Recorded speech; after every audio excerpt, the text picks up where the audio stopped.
കുട്ടീസ്, welcome back to Xylem learning. അപ്പൊ നിങ്ങളുടെ കൂടെ ഞാൻ ശ്രുതി ടീച്ചറാണ്. എന്റെ എല്ലാ മക്കളും ഇവിടെ ഉണ്ടല്ലോ അല്ലെ. അപ്പൊ ടീച്ചറ് പറയാൻ വന്നൊരു കാര്യം എന്താന്ന് വെച്ചാൽ, ആദ്യമായിട്ട് നമ്മുടെ ചാനൽ ആരെങ്കിലും കാണുന്നുണ്ടോ?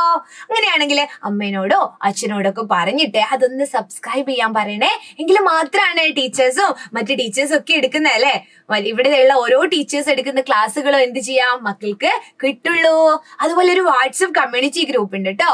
അതില് ജോയിൻ ചെയ്യണമെങ്കിൽ നമ്മുടെ ഈ വീഡിയോന്റെയും എല്ലാ വീഡിയോന്റെയും ക്ലാസ് 1ന്റെ ഓരോ വീഡിയോന്റെയും താഴെ എന്തുണ്ട്, ഒരു കമന്റ് ഉണ്ട് പിൻ ചെയ്ത് വെച്ച്. അതിലൊരു ലിങ്ക് ഉണ്ടാവും കേട്ടോ. അതിലൊന്ന് ക്ലിക്ക് ചെയ്താൽ മതിയേ. ഇന്ന് ടീച്ചർ പറയാൻ പോകുന്നത്, നമ്മളൊരു പാഠം പഠിച്ചിട്ടുണ്ടായിരുന്നു, ഒരുമയുടെ ആഘോഷം അല്ലെ. ആ ഒരുമയുടെ ആഘോഷം, അതില് ഓണത്തെ പറ്റി പഠിച്ചിട്ടുണ്ട് അല്ലെ. ഓണത്തെ പറ്റി ഒരു പാട്ടൊക്കെ ഉണ്ട്, ഓണസദ്യയെ കുറിച്ചൊക്കെ ഉള്ളത്. നോക്കിയാലോ. ഓണക്കറികൾ പലതുണ്ടേ, പയ്യെ പയ്യെ വിളമ്പാം ഞാൻ. പരിപ്പു പപ്പടം ഉപ്പേരി, പച്ചടി കിച്ചടി സാമ്പാറ്, ഓലൻ കാളൻ പുളിയിഞ്ചി, രസവും മോരും അച്ചാറും, അടയും പഴവും പായസവും, ഓണസദ്യ കെങ്കേമം.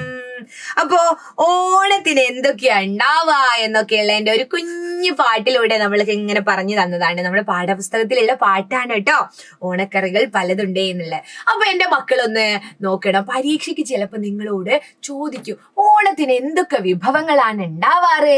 ഏതെങ്കിലും 2 വിഭവത്തിന്റെ പേര് പറയൂ, 3 വിഭവത്തിന്റെ പേര് പറയൂ, അല്ലെങ്കിൽ നിങ്ങൾക്ക് അറിയാവുന്ന ഓണസദ്യയിലെ വിഭവങ്ങൾ ഏതൊക്കെയാണ് എന്നൊക്കെ.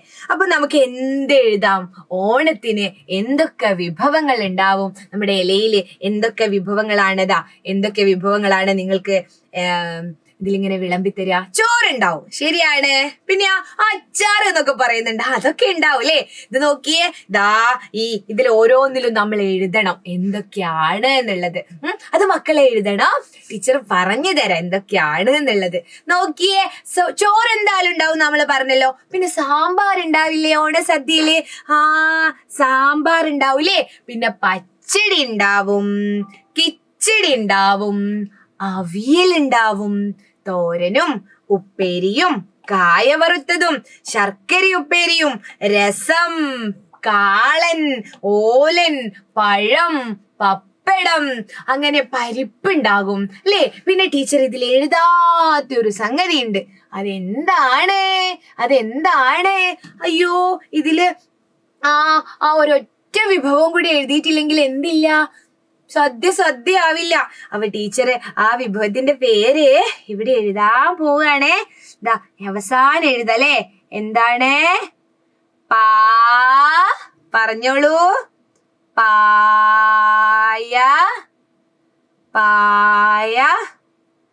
പായസം അല്ലേ. പായസല്ലേ. പായസം ടീച്ചറെ എവിടെ എഴുതാം?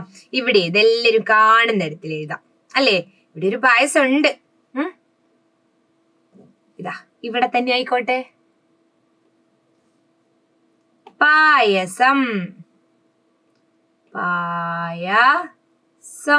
എന്താണ്? പായസം അല്ലേ. പായസം ഇല്ലാതെ എന്തില്ല? പായസം ഇല്ലാതെ ഒരു സദ്യ നമുക്ക് വിചാരിക്കാൻ പറ്റുന്നില്ല അല്ലേ.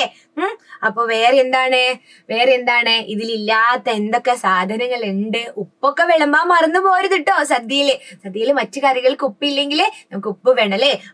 പുളിയിഞ്ചി ഒക്കെ ഉണ്ടാവൂലേ. പിന്നെ അപ്പൊ നിങ്ങൾ എന്തൊക്കെയാണോ അതൊക്കെ ചേർത്തുകൊണ്ട് ഒരു ഓണസദ്യ ഇവിടെ മുഴുവനാക്കണം. ഈ ഇലയിൽ ഓരോന്നിന്റെ പേര് എഴുതണം കേട്ടോ മക്കള്. വീട്ടിൽ നിന്ന് ഒന്ന് വരച്ചിട്ട് എഴുതിയാൽ മതി. അപ്പൊ പരീക്ഷയ്ക്ക് എങ്ങനെയാ ചോദിക്കുക? ഓണസദ്യയിലെ ഏതെങ്കിലും 3 വിഭവത്തിന്റെ പേര് എഴുതുക, ഏതെങ്കിലും 2 വിഭവത്തിന്റെ പേര് എഴുതുക, നിങ്ങൾക്ക് ഇഷ്ടമുള്ള വിഭവത്തിന്റെ പേര് എഴുതുക എന്നൊക്കെ പറയൂ. അപ്പൊ ടീച്ചർ പറയാനാണ് പറയുന്നതെങ്കിൽ പറഞ്ഞു കൊടുക്കണം, എഴുതാനാണ് പറയുന്നതെങ്കിൽ എഴുതി കൊടുക്കണം കേട്ടോ. അപ്പൊ ടീച്ചർ നമ്മളൊരു പാട്ടൊക്കെ പാടി ഓണവിഭവത്തിന് എന്തൊക്കെയാ ഉള്ളത് എന്നൊക്കെ ടീച്ചർ പറഞ്ഞു തന്നു.